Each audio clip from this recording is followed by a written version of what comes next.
shout out guys, welcome to Ship My Vlog. For today's video guys, magluluto tayo ng roast beef inside round. Ayan. Para sa 200 people guys, dinner gala guys. Mag salmon, meron silang shrimp tsaka chicken. Yung starch nila, roasted potato tsaka wild rice. Yung gulay nila, steam mixed vegetable tsaka roasted carrots with maple glaze.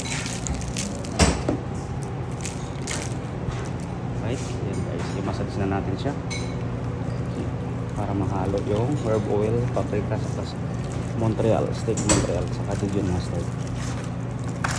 I-roast natin to guys ng well done. Saka ilagay natin siya sa kakat natin, lagay sa hotel pan.